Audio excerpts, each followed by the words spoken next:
fairy tales, love stories. Let's be interactive just for a moment. A favorite fairy tale love story. Someone give me one.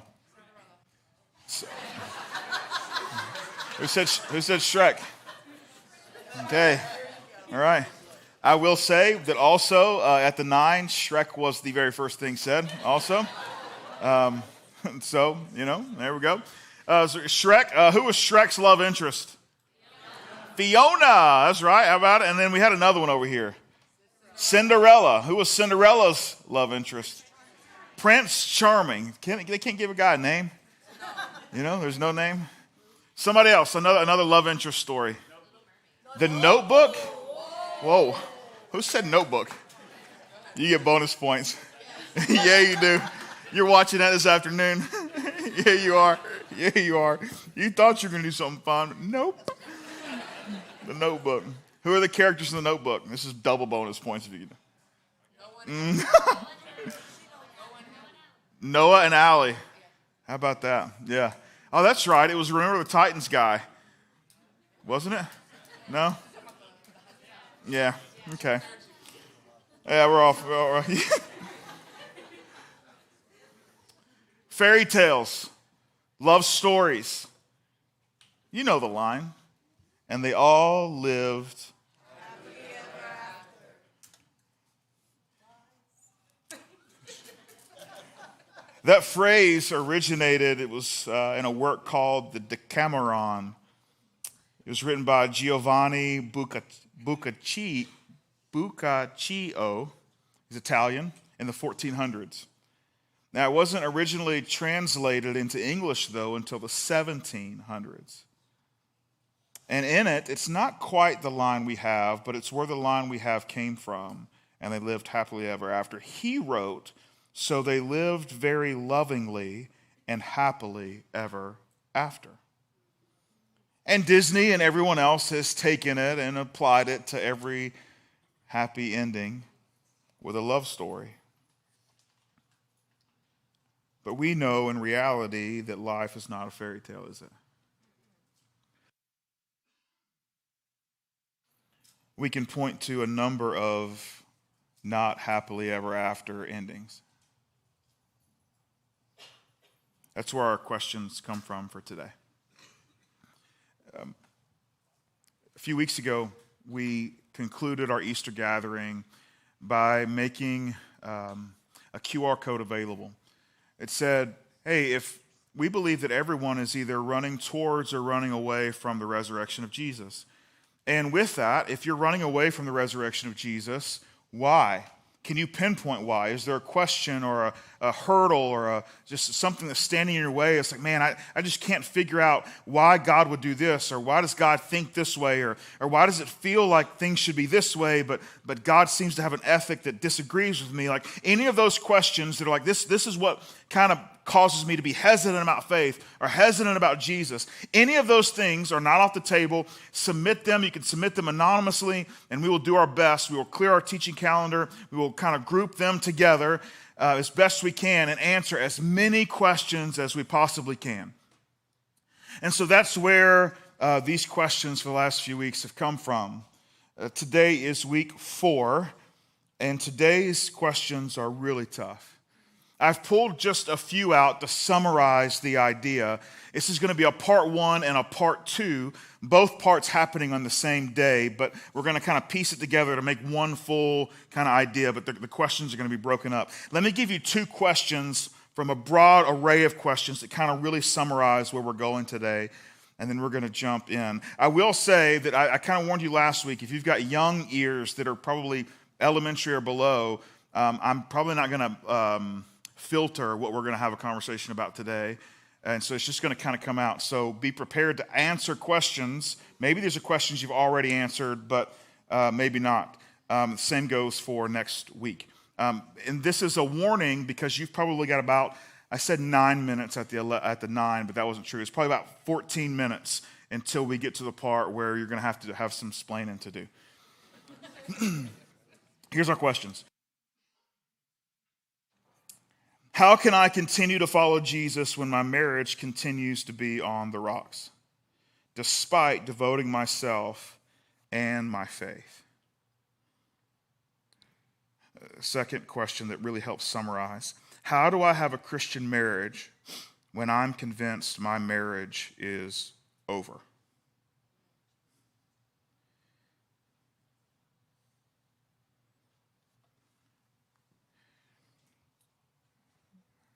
It's really important that we draw a distinction. What we're talking about, at least where I'm going to come from the perspective of today, is a Christian marriage. Now, with a Christian marriage is a three-way street. Now, I know what you're thinking. You're like, three ways? Isn't that like a Utah thing? This is not sister wives. We're not sister wives. Sorry if you're from Utah, but it's not sister wives thing, right? Like, that's not what we're doing. No, this is a legitimate thing, right? There's you. That's a single street. Like, this is for me, right? This is for me. This is my thing. I'm making a commitment because I need this for me. I need someone to love me. I need someone to take care of me. I need someone to hold me. This is what I want, and so I am going to propose that I'm going to commit myself to you. That's one way. Two-way streets is when another person gets involved. It's like, you know what? It's going to be me and you. Me and you, girl, ride or die. That's what we're going to do. Me, you, we in this. That's it. We're in it to win it, the whole thing, me and you. Christian marriage is a three-way street. It's me and my spouse and God. Right? Now, when God is involved in it, you say, hey, I'm going to promise to her. And so I'm going to speak from my perspective. I'm not going to get back the whole thing, right? So I'm going to promise to her. She's going to promise to me. I'm going to promise to God. God's going to promise to me. She's going to promise to God. God's going to promise to her. We're going to promise to God. God's going to promise to us. There's promises all the way around. It's a three-way street. That's where we're coming from. Now, spiritual health is an important part of marriage. So if you were to ask me today, you were to come up and say, hey, Clint, we're going to get married. Any chance you'd be able to officiate our wedding? Well, first, let me tell you this. I'm not putting on a suit. I'm just kidding. I'll put on a suit. I put on a suit. I put on a suit. I got a suit. You get married or buried, I'll show up in a suit. You know what I'm saying? However, my favorite brides are the ones that say you don't have to wear a suit. Hey, I love them. They're great. Right? So if you come and say, hey, will you marry us? The first thing I'm going to do is I'm going to say, hey, let's check the calendar. And so I'm going to look at the calendar. And I'm going to see, hey, do I already have a commitment on the calendar? Do I already have something, whatever? Am I even in town? Those kind of things. It's the first thing we're going to ask. The second question that's going to come out of my mouth, the second thing is this, and sometimes it won't happen in the moment. I said, let me get the calendar. I'm going to get back to you. When I get back to you, I say, hey, calendar's clear. However, let's have a conversation because this is what I'm going to say. If you want to be the most spiritually healthy you have been in your entire life on your wedding day, I'm your guy. If you want anything else, I'm not your guy. If you just want someone who's going to tell some jokes and make people laugh at your wedding, I'm not your guy. If you want someone who's a good storyteller, that tells some stories and make it very personal, I'm not your guy. I'll probably do both of those things, but that is not why I'm doing it. It's not the idea behind it. The only reason I will have anything to do with officiating your wedding is if you agree we want to be as spiritually healthy as we have ever been in our entire lives on our wedding day. And if that's not your goal, I'm going to tell you, there's a lot of other people that would love to get you across that finish line or starting line, right? That's the idea. Spiritual health is a big part of this conversation. If God is to be invited into your marriage, your intent must be for God to lead your marriage. So if you're planning on leading it with anything other than the expectations of Jesus, then we're at an impasse. You just want me to sign a piece of paper. Anyone else can sign the paper. Let somebody else sign the paper. It's no big deal. You're never going to look at the paper again. Well, except for when she gets her name changed, right? Some of y'all ain't even changing your name. So you're not going to look at the paper again. You know what I'm saying? You're going to put it in a thing, in a safe, and it's going to sit there. And 40 years later, you're going to bring it out and say, I wonder if this is still good, United States will be gone. I'm just kidding. You never know. You never know. Now notice, it says intent. It is not perfection. It's not saying, hey, we get it right every time. It's saying that the intention, the desire of my soul is that God would be in charge. God would lead our marriage. That's the intent. It goes down to, this is what my heart wants. This is what I desire. This is what we want. And if you disagree with that, that's okay. That is completely, it's okay because it's your life. It's your life. And I don't want to force you to think something that you actually don't think. I think that's super unhealthy. Super unhealthy. You've got to own it. It's got to be yours. Now, if you do disagree with it, though, I would encourage you, you need to wrestle to the ground why. Like, why do we disagree on how God wants us to have our marriage put together? Why is that? And it could be just because it's really inconvenient to do the way God wants. And I don't want to be inconvenienced by those expectations. Great. There's another question. Why? Why don't you want to be inconvenienced? Why do you see God's expectations as inconvenient to begin with?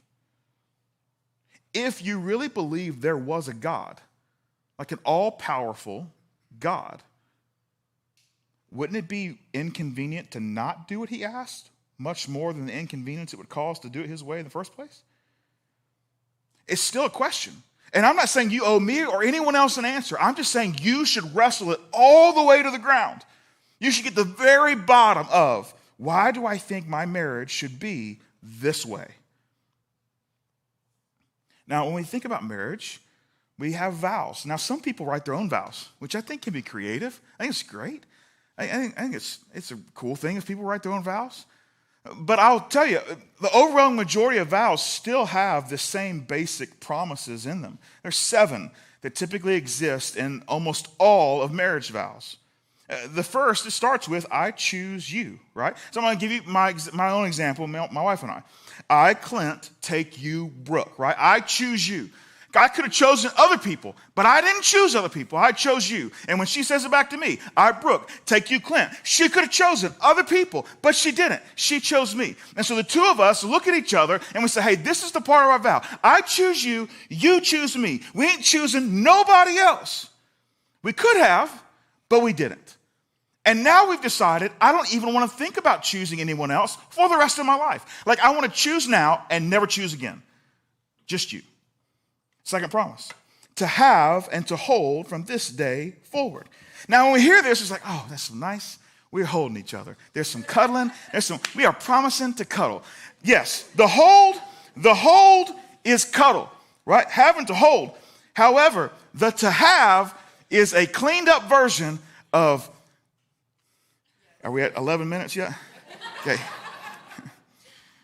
It's a cleaned up version of, I'm about to have you. You know what I'm saying? Like, that's what we're going to do. I am promising, you are promising me, I'm going to have you. Girl, you're going to have me, okay? That's what we're about to do. And we hold each other, like, we'll cuddle a little bit, but the have comes first. You know what I'm saying? I'm going to have you, and then I'm going to hold you. But you can't say that in the middle of a marriage ceremony. So to have and to hold, right? That's what you do. That's right. But now, every time you go to a marriage ceremony, when the pastor gets to that part, he's going to say, to have and to hold. And you're like, you know, he about to have her. I got you.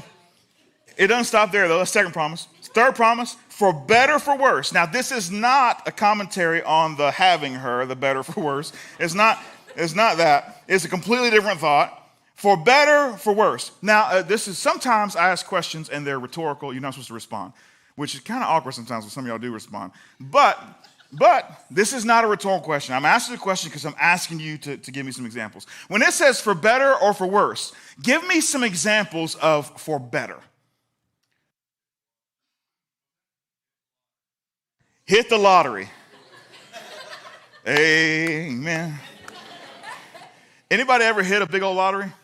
Yeah, I wouldn't put your hand up in church either. No. Yeah. But you probably need some spiritual counseling. So if you'll come to me, just privately, I'll keep your secret. Maybe. Yeah. Another better. What's that? Baby. Having a baby. Yeah. Having a baby. That's a good. Come on, let's go. That's a good one. What's another one? Being healthy. You say healthy? Is that what I hear right? Yeah, being healthy. That's great. Something else. Job promotion. Boom, that's good. Buying a house. Ain't nobody buying houses in Coweta County anymore. No. That's gone. That's gone. Yeah. Ain't nobody selling houses either. I'm just kidding. There might be. I'm sure it's fine. How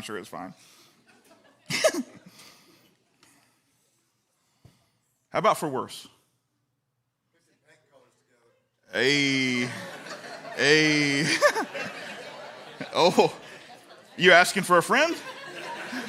Oh, yeah, just for a friend, not for you. Yeah. That's not a question you ask sitting next to her, Matt. Yeah. Another worse. Losing a job. Boom, yeah. What's that? Sickness and addiction, yes. Yeah. Better for worse. For richer, for poor. We talk about hitting lottery. That's rich. It's interesting that finances are a specific part of the vow. In sickness and in health. This is telling us that I'm choosing you, and there are going to be some things that are completely out of our control. Completely out of our control. And no matter what those things are, I still choose you. To love and to cherish. This is action and attitude. This is what I'm promising. My action and my attitude, love and cherish. Last promise, number 7, gives us a contractual end date. Until death do us part. So we're going to do all these things. Run the gamut. Pendulum swing. Better, worse, richer, poor, sickness, health. So death do us part. So here's a question we have to ask. Does each spouse want what Jesus wants more than what they want? That's the first question you got to ask. Does each spouse want what Jesus wants more than what they want? Well, now, here's the thing. Now, sometimes this can go both ways, right?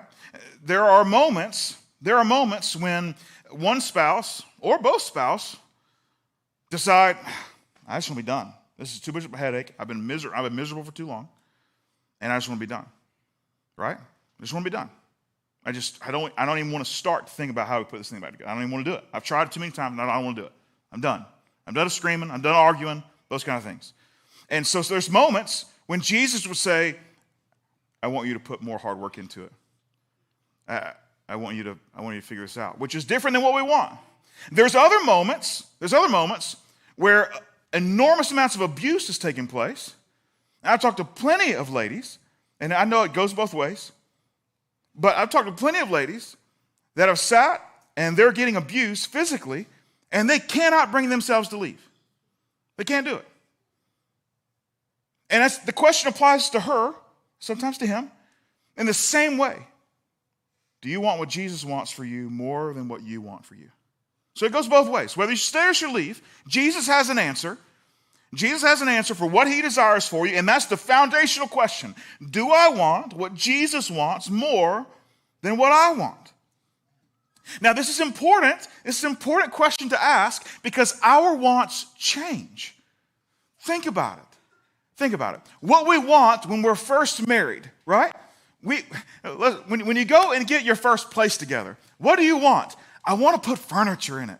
That's what I want, right? And so we go and we're like making a decision. Are we going to go to Ashley Furniture and get one of them credit cards so we can have like a living room thingamajigger suit set? We're going to just swipe the card. That's what we're thinking, And as you get further along and you get to like grandparent stage, you got like 17 furniture suits that you now accumulated, and you want to hang on to all of them, and your kids are like, get rid of some of this stuff. You got stuff in the attic, you got stuff in storage, you got stuff in the shed, you got stuff in the shed storage, all the things. Your shed's got storage and the shore's got shed. You know what I'm talking about. Y'all got some of them grandparents. You got so much stuff, and so you don't want that stuff like how you wanted to begin with. Think about the vows themselves. When you're rich, you want a whole different set of things. You want to enjoy your time away. You want to get away. You want to have these experiences. When you're poor, you're just looking for a job. You're just making sure you got enough money to get some food on the table. You want different things, and your wants change as the season of life changes. It changes. And so that's why it's really important to say, I always want what Jesus wants more than what I want. Because my wants are going to fluctuate in sickness and in health, richer or poorer, better or worse. My wants will change. And sometimes the magnitude of our wants or the intensity of our wants will manipulate our minds into saying, you know what? Because it's gotten so poorer, worse, I want to be released.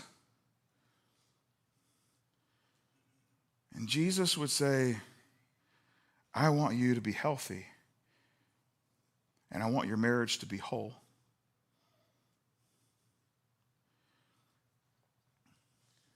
Jesus teaches a little bit on marriage. He says this in Matthew 19.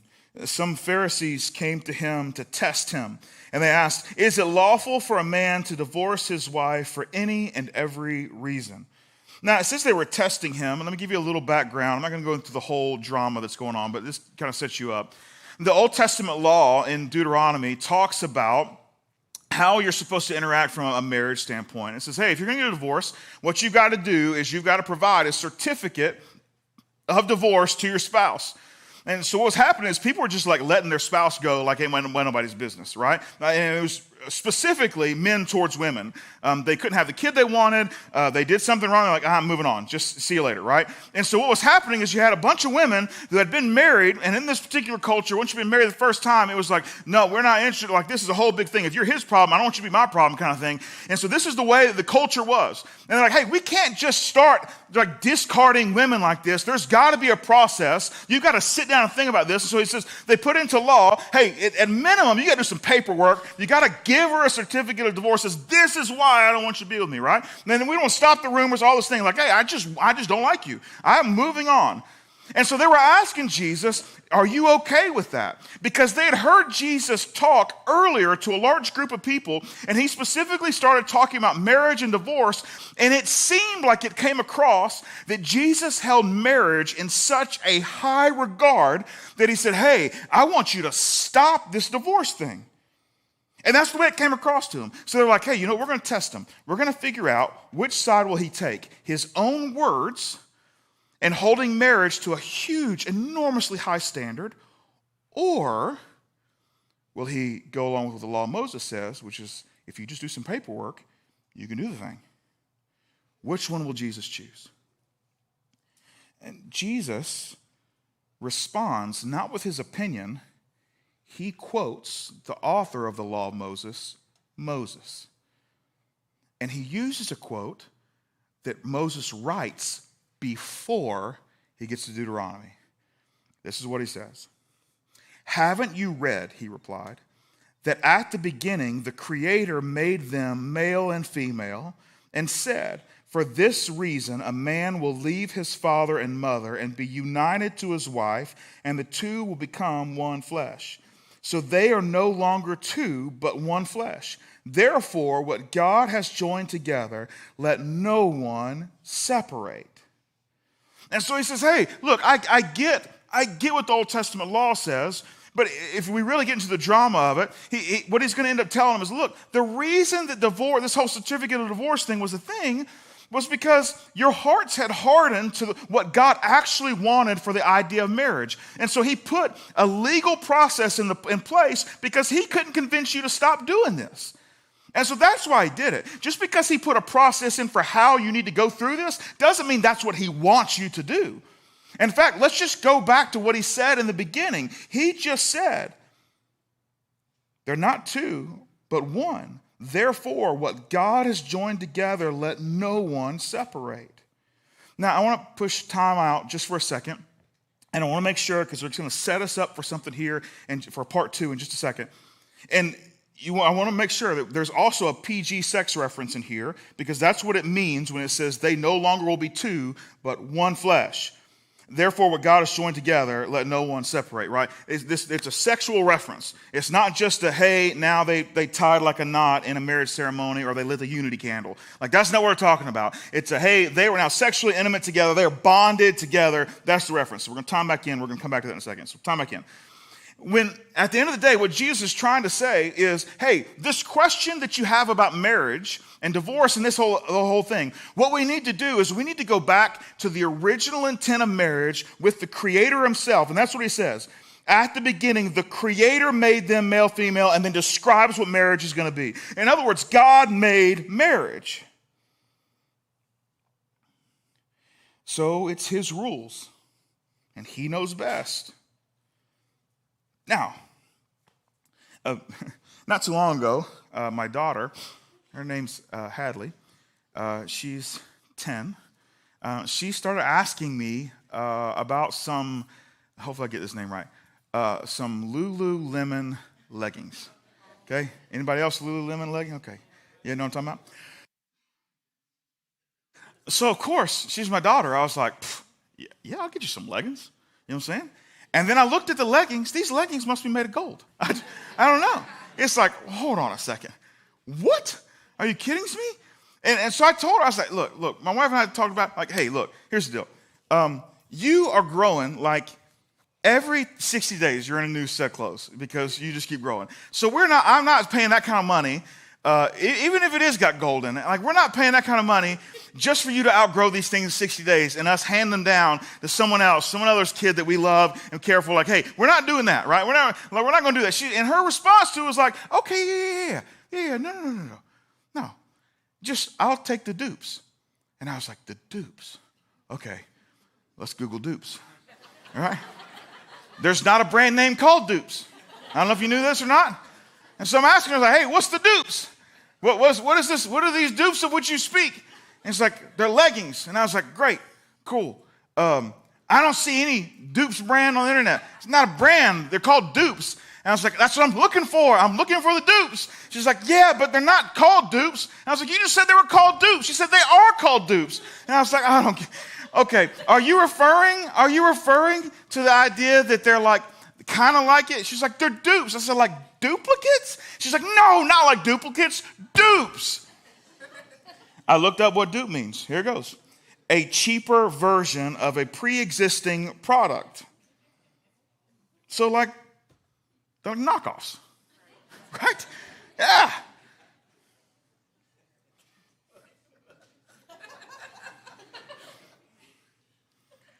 Our culture has created a lot of dupes in marriage. Like, it looks like it. But upon further inspection,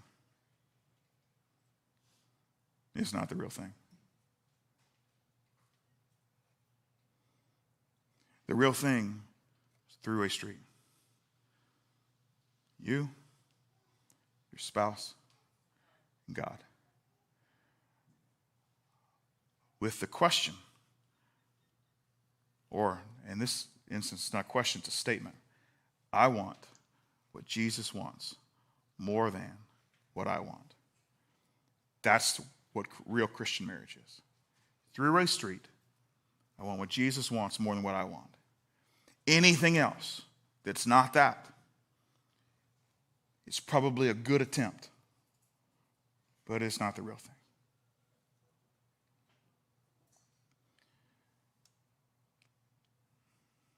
Now, that sets us up to get to part 2.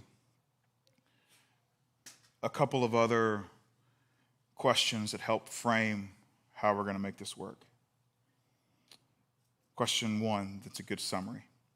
How do you heal after breaking your marriage vows by not being faithful? Or question 2, that helps summarize this.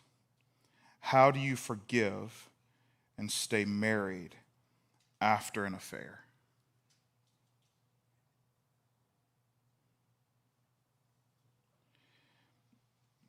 Jesus says this. You have heard it said, you have heard that it was said, you shall not commit adultery. But I tell you that anyone who looks at a woman lustfully has already committed adultery with her in his heart. Now, I say this to make sure that we recognize that when we read this teaching of Jesus, again, he has such an enormous view of marriage that he is positioning us to understand the depth of his desire for marriage. It also is setting us up to recognize that Jesus wants us to understand that where your marriage begins to come to an end is your heart. That it's not a physical act with someone in a bed somewhere or in the back of a house or in a car or in the woods or wherever, an office, whatever. But it starts somewhere else. That at the end of the day, this physical act isn't just a physical act. It starts inside of us. Now, he follows that up immediately after verse 28. Immediately after this whole thing, if you just look at her lustfully, you've already committed adultery in your heart. He follows it up with verse 29. It says, if your right eye causes you to stumble, gouge it out and throw it away. It is better for you to lose one part of your body than for your whole body to be thrown into hell. And if your right hand causes you to stumble, cut it off and throw it away. It's better for you to lose one part of your body than for your whole body to go into hell. Now, here's the thing. He follows right up the whole adultery thing. And the truth is, it probably would have been better, fellas, for us just to cut the thing off. You know? This is a real talk. And this is why he's making this is why he's putting this whole thing together. He's saying, look, a lot of times what happens when we start to go down a path that we're not supposed to be going down, the very first thing is just the first thread that's pulled. And what happens when you pull a thread? The whole thing just keeps coming unwound. And so he's saying, look, if you're about to go down this path that's going to result in you unwinding the entire thread, the entire fabric coming across, it'd be better for you to cut off the fabric at the beginning so that you can keep the rest of things put together. That's what he's saying. He's saying, look, don't pull the thread. But if you've pulled the thread, do something about it. Don't just keep pulling the thread. You can do something about this.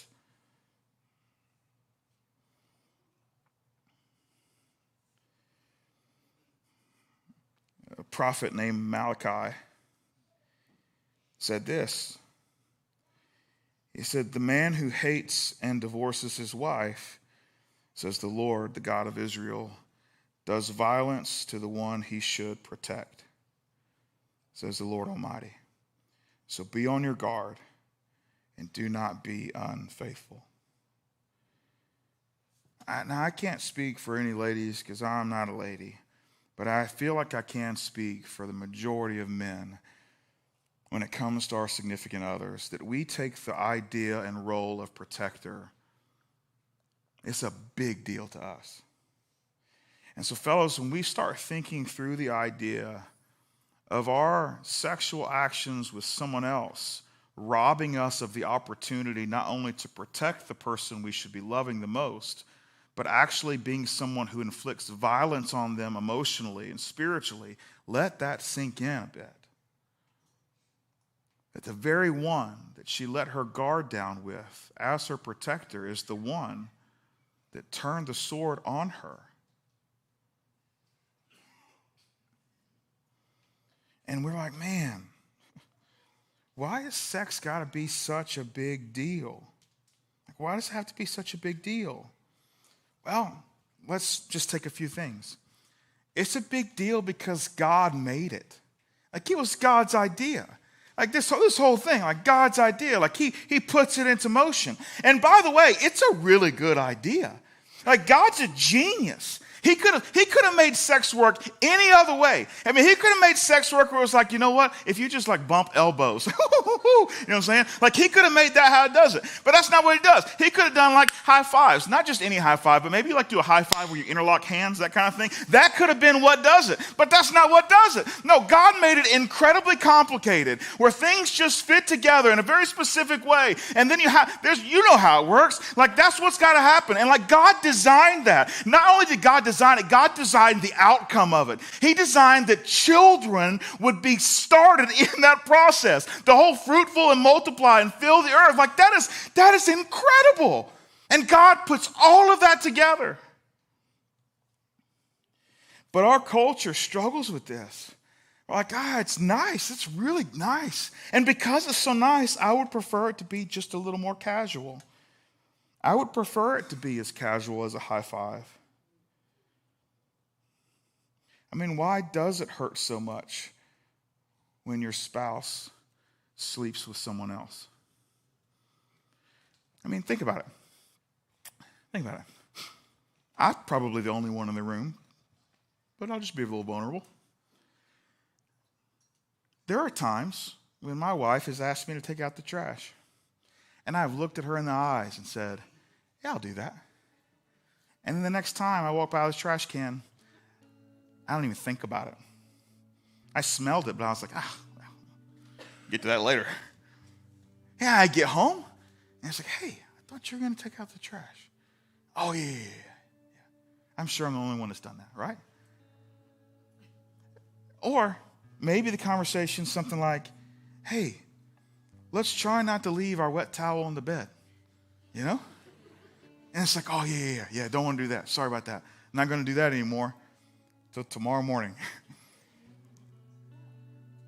Or maybe it's like, hey, any chance you want to pick up 17 pair of socks that are like around the thing that you've taken off? And you just want to, it's like, why would I do that? I'll put 2 more there tomorrow. It's just, socks are soft. You can walk on them. It's great. Now, when I don't do those things, and maybe you got some stories of your own. When I don't do those things, when you don't do those things, for sure, this is what's happened. They've made a request. We've said, yes, I'll do that. And then we absolutely do not do what we agreed to and what was asked of us.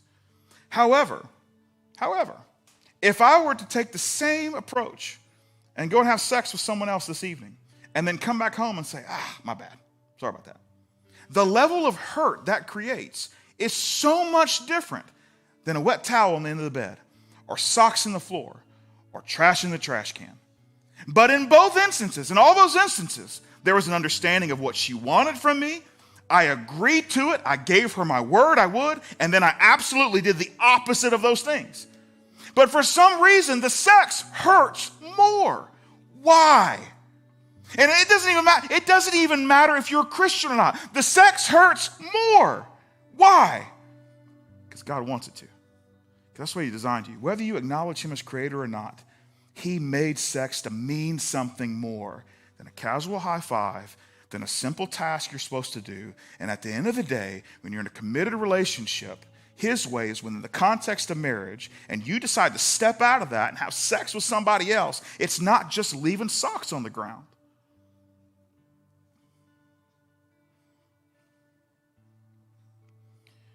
God made sex to mean something. There's no doubt about it. We might want it to mean something else. YOLO. But it doesn't. It's his design. It's his application. It's his way. So I guess the question we have to ask is this. And I guess this is a question that's not just for married individuals. It's a question for any of you. Does my sex life belong to Jesus?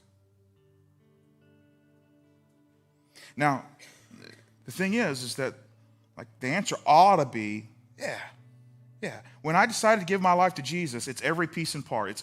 He gets every door to my house. Back door, front door, closet doors, attic space. He has access to all of it and can influence how any of those rooms get put together. There's nothing off limits. If he wants to take the drywall off, rerun some pipes, that's fine. That's up to him to do. He has access to my entire life. Nothing is off limits. So the answer ought to be, yes, my sex life belongs to Jesus. And when he does that, he gives us a few things. He gives us, number one, he gives us the who, between a husband and a wife. He gives us the who. He says, hey, if you want your sex life to belong to me, I'm going to give you the who of this, how this can happen. Here it is, number one, husband and wife. The second thing, he also gives us the when. None of you knew this. He gives you the when. It is very clear in the Bible that it says the when is whenever you want it. Whenever you want it. Like that is when you're supposed to have sex. When a husband and wife want to have sex, that's when you're supposed to have it. In fact, it goes so far because sex is such an important thing. It's an enormous thing. It says you shouldn't withhold sex from your your spouse unless you are in a mutually agreed upon state of life, where it's because of prayer and fasting, like you are going through something, like it is not to punish, it is not, you are supposed to serve one another in the way that you have sex with one another. And it's enormously clear. So he gives us the who. He gives us the when. He also gives us the how. He gives us the how. Now, he gives you the basics. There's all kind of other positions. In fact, today at the Blue Tent, we have a resource that you can go out. I'm just kidding.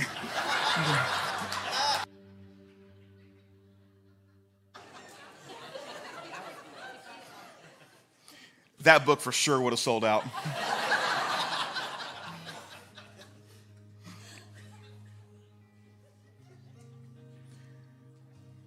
Let me close. So, why does marriage matter so much to God? I'm going to read you a paragraph from the church planter Paul that gives the greatest picture. And it's a pretty big paragraph. It's about 7 verses. And you have a tendency to kind of like pull back and jump in with me, or press in with me. The last sentence is what makes the whole thing make sense. But it's not until we get to the last sentence. Here we go.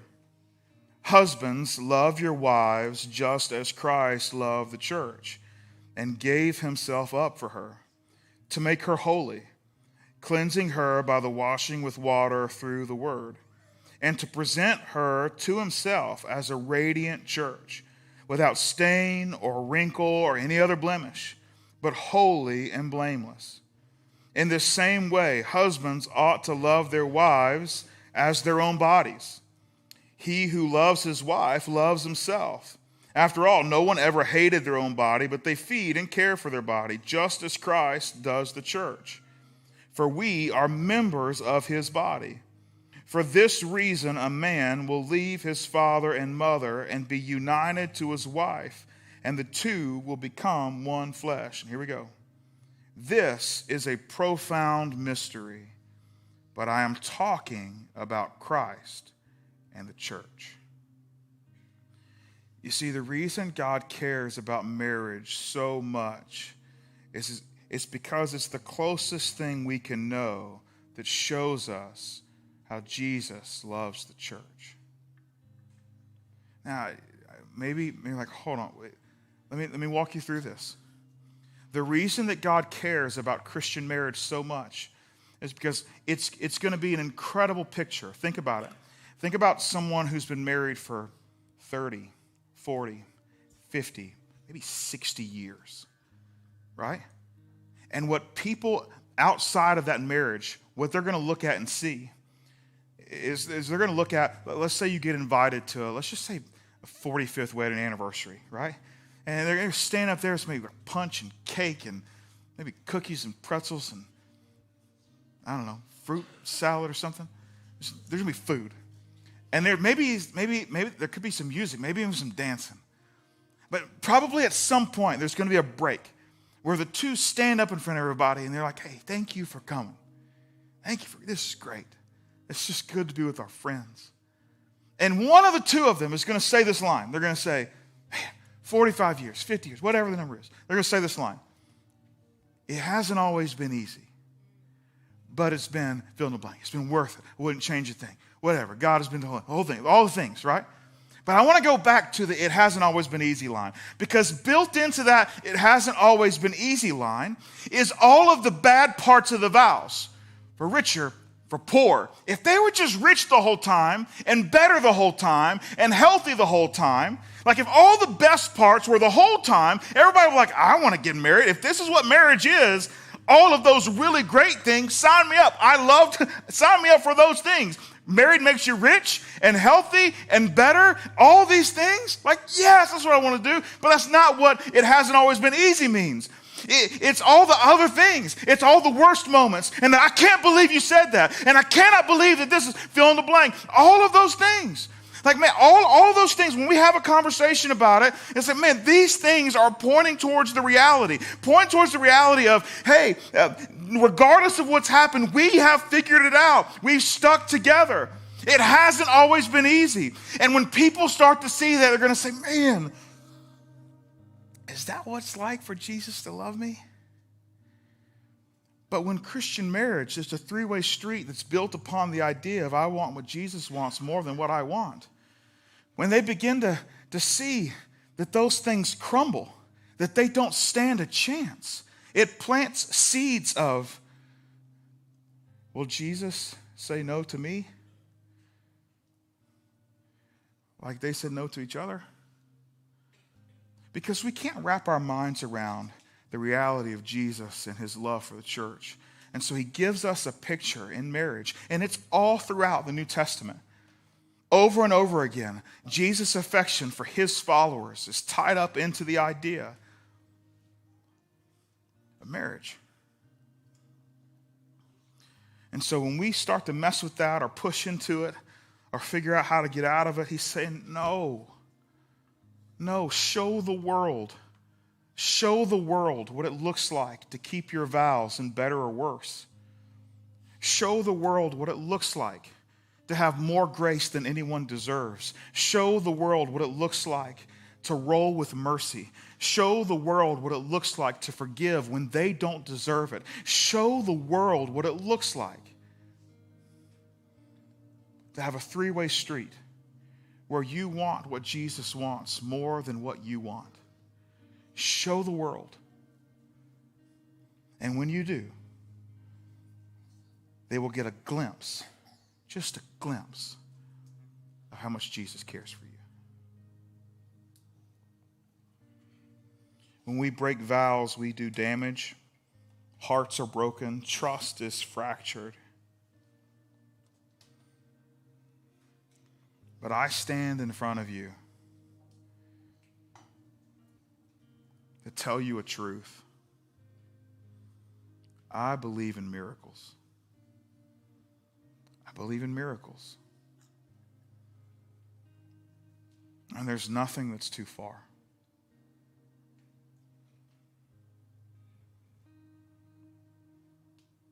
Resurrection is a normal thing for Jesus' followers. Marriages can be resurrected. You might say, how? Well, it takes two, but it starts with one. It starts with one. And you can only control the one. But that's your work. I realize that our stories are so intertwined and come from varying backgrounds. And some of you are in places where you have walked through some pretty hard decisions. And maybe you've made decisions that were closer to what you wanted and further from what Jesus wanted. That's a part of all of our pasts. Maybe not specifically in marriage, but every single one of us have made decisions that were much closer to what we want than what God wants. And what the church needs to make sure we continue to make adjustments and get right is that poor decisions in our past do not disqualify us from doing incredible things now and in our future. You know, for a really long time, if you had been divorced, you could barely go to church, much less serve in church or be on staff at a church. And that's stupid. We have watched God redeem countless of individuals and their really difficult pasts to do incredible kingdom work here and now. You might be in a place in this very moment where you are teetering on a really bad decision, where there's been some text messages that have gone a little too far, where there's some feelings that are stirring inside of you that you know are probably not the best long-term for who you want to be. Don't give God the chance to redeem something stupid on your end. Cut it off. Cut it off. Right now, in this moment, cut it off. I've walked with too many families that wished they had, but they didn't. So cut it off. But if you don't, if you're in the place where you are still thinking, I know what I want and I know me better than anyone, it's okay. There is a lot of pain and heartache in your future. But my offer will still always be the same. The moment you want to follow Jesus, I want to be a part of that. And there's no decision that you will make moving forward that will cause me or any of our staff to look down or think poorly of you, because honestly, you're probably in a pretty selfish place right now. And it's my hope that you can make an adjustment. But if for some reason you can't, the moment you want to, I'd love to help.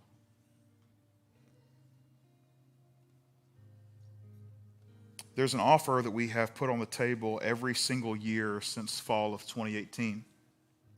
And that is, we believe in Christian counseling. And so we don't have a book under the blue tent or resource today, but it's a recurring theme for us to pay for the first time that you go and see a Christian counselor. And we want to make sure that you're aware of that today. Now, there's a lot of different counseling available, right? So, and you might even say, well, we've done Christian counseling, or we've done counseling, it's not going to, it's not going to work. So there's a good chance, most people I've talked to when they say they've done counseling, you've probably done pastoral counseling. Pastoral counseling, like you came and met with someone like me, who's a pastor, and then they did some counseling with you. Pastoral counseling, I think, is good, but there's an enormous, enormous difference with what I have the capacity to do as a pastor and help you with counseling, and what someone who eats, sleeps, and breathes marriage restoration for their entire life's work can do with you. Completely different level. Enormous level, right? I've got some great biblical principles. If you want to study the Bible, I'm your guy, right? If you want to jump in and you want to figure out, answer a Bible question, I'm your guy. This is what I do. But if you want to figure out, hey, how do I fix my marriage? You can come meet with me once or twice. I'm going to get you with someone that this is what they do, that they've put hours and hours and hours and years into helping people figure this out. Huge difference, right? The second type of counseling you might have been to is just normal therapy and counseling, which is fine. And I think it has a great place. There is a completely different mindset in Christian counseling because there's a foundation that says this: I believe in a resurrection from the dead. I believe in a grace that overcomes anything you could ever hope for or imagine, and that there is mercy that comes. While you deserve something, at the end of the day, God will withhold it because he has grace and forgiveness. And when those three things are foundational, and the hope and the idea is that they're pointing you towards that question, can I help you reframe your entire life to say, I want what Jesus wants more than what I want? That's the entire idea, and it builds it up through the same type of counseling ethic and skills, but it's with that foundational element. It's a completely different thing. And so that's what I want to make sure that you're jumping into. A really great counselor who eats, sleeps, and breathes marriage restoration, that has a foundation of Jesus following that's unlike any other foundation in the world. And if you want to do this, we have a really simple step to get this into your hands today. You can text the word marriage to 678-661-6330. Now, what's going to happen is two things. You're going to receive an automated text immediately. It's like, hey, who are you? This whole thing. You don't have to answer who you are. You can keep it anonymous. You don't have to tell us a thing.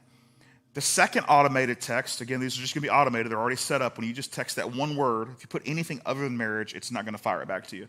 Just put the word marriage. It's going to fire. The second thing it's going to fire back to you is 3 different Christian counseling centers that we have really great partnerships here in the Noonan area. And it's going to have the name of them, and it's going to have the phone number for you to make an appointment, right?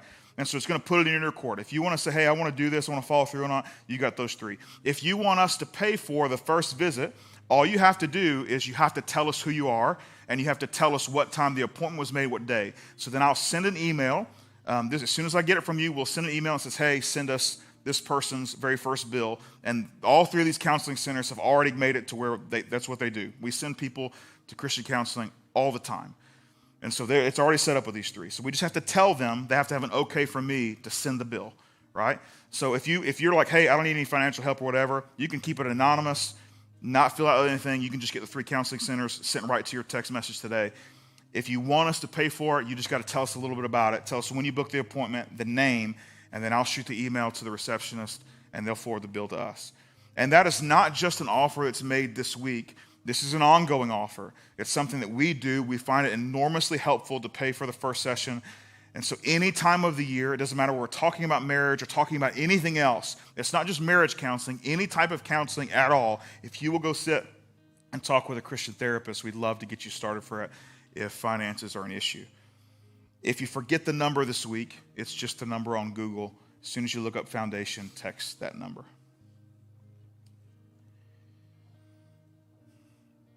I'll close with this. Close your eyes just for a second. And I want you to visualize what I say. Both of you have decided to become incredibly spiritually healthy. And both of you decide to treat each other the way Jesus would treat you. What does that marriage look like? What are you seeing? Both of you decide to become incredibly spiritually healthy, and both of you treat each other the way Jesus wants them to treat you. What does that look like? I can't see the specifics in your mind, but I do know it's a marriage that's alive, and it's a marriage you will not regret. And it's a marriage that will be the highlight of your life. And one day you'll invite your family and friends, and you will stand up at the microphone and say, it hasn't always been easy, but I wouldn't make a single change. So grateful that I chose her, that I chose him, that they chose me.